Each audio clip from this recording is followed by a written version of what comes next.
Assalamualaikum warahmatullahi wabarakatuh. Halo semua, di sini saya akan mempresentasikan secara singkat proposal bisnis saya yang berjudul Beans Bread Cake Bakery and Pastry. Sebelumnya perkenalkan, saya Sabrina Aprilia Putri dengan NIM P21140223051 dengan mata kuliah kewirausahaan. Pertama, kita masuk ke latar belakang usaha. Usaha Cake Bakery and Pastry merupakan bisnis yang bergerak di bidang kuliner, khususnya produksi dan penjualan berbagai jenis kue dan pastry. Dalam beberapa tahun terakhir, industri kuliner mengalami pertumbuhan yang signifikan, terutama di sektor makanan ringan dan produk berbasis roti. Hal ini didorong oleh beberapa perubahan gaya hidup masyarakat yang cenderung mencari makanan praktis, berkualitas, dan memiliki cita rasa yang tinggi. Usaha ini tidak hanya bertujuan untuk memenuhi kebutuhan konsumen, tetapi juga menciptakan peluang kerja baru dan memberikan kontribusi positif terhadap perekonomian daerah. Berikutnya, kita masuk ke dalam visi dan misi usaha. Visinya menjadi toko kue terdepan yang dikenal karena kualitas, inovasi, dan cita rasa autentik, serta menjadi pilihan utama masyarakat dalam memenuhi kebutuhan kue untuk berbagai momen spesial dan konsumsi harian. Misinya itu menghasilkan produk dengan bahan baku dan cita rasa yang berkualitas, terus berinovasi dalam menciptakan produk-produk, dan menghadirkan pelayanan terbaik yang membuat konsumen merasa puas. Selanjutnya masuk ke dalam profil usaha, dengan sebelah kiri itu ada logo dari Beans Bread, dengan nama lengkap usahanya itu Beans Bread Cake Bakery and Pastry. Deskripsi usahanya, Beans Bread Cake Bakery and Pastry ini adalah toko roti dan kue yang menghadirkan aneka cake, pastry, dan roti berkualitas tinggi dengan rasa yang otentik dan bahan-bahan pilihan. Komitmen kami memberikan pengalaman kuliner terbaik melalui produk-produk segar dan dibuat dengan cinta di setiap harinya. Dan lokasinya itu terletak di Jalan Bougainville Raya nomor 23, Kecamatan Durensawit, Jakarta Timur. Masuk ke dalam strategi pemasarannya, yang pertama itu strateginya memberikan diskon dan penawaran khusus pada grand opening. Berikutnya memberikan sampel produk untuk mengenalkan rasa kue atau roti. Ketiga, promosi di berbagai sosial media seperti TikTok atau Instagram dengan membuat konten seputar toko dan produk yang akan dijual. Berikutnya menyebarkan selebaran brosur di sepanjang jalan. Selanjutnya ada analisis SWOT dari usaha ini. Yang pertama itu keunggulan, menggunakan bahan berkualitas tinggi dan segar tanpa pengawet, menyediakan berbagai jenis kue, roti, dan pastry dengan inovasi rasa yang unik, termasuk pilihan untuk menyesuaikan pesanan sesuai selera pelanggan. Juga desain kue ini dapat di-custom untuk acara spesial. Selanjutnya ada kelemahan. Yang pertama di mana kandungan gula yang tinggi, proses produksi yang rumit, di mana pembuatan kue memerlukan keterampilan dan juga waktu. Berikutnya ketahanan produk. Produk makanan berupa roti-rotian dan kue yang memakai bahan alami itu biasanya mudah basi. Berikutnya ada opportunity, di mana tren belanja online dan layanan pesan antar memberikan peluang untuk memperluas jangkauan pelanggan tanpa adanya batasan lokasi. Juga acara ulang tahun dan acara perayaan ini membuka peluang agar produk semakin dikenal khalayak ramai. Selanjutnya ada threat atau hambatannya. Yang pertama itu persaingan yang ketat, di mana banyaknya kompetitor di pasar kue dan makanan manis lainnya dapat mempengaruhi pangsa pasar dan keuntungan. Dan yang kedua, ketidakstabilan bahan baku. Fluktuasi harga bahan baku dapat mempengaruhi biaya produksi dan harga jual. Yang terakhir itu yang menjadi hambatan adalah perubahan selera dari konsumen itu sendiri. Berikutnya kita masuk ke dalam rincian biaya usaha.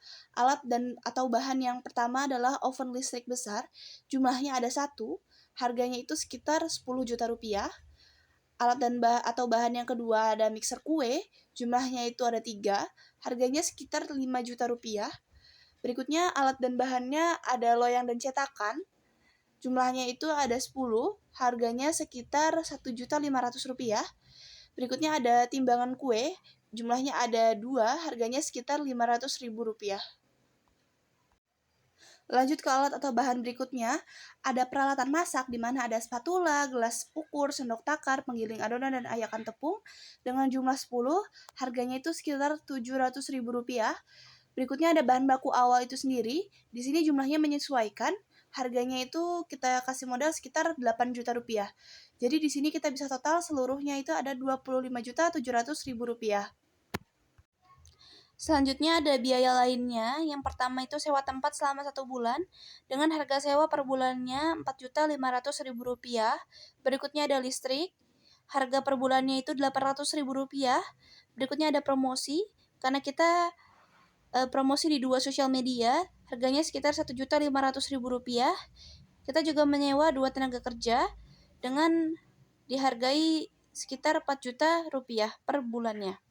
Jadi kita bisa lihat totalnya itu seluruhnya ada Rp10.800.000.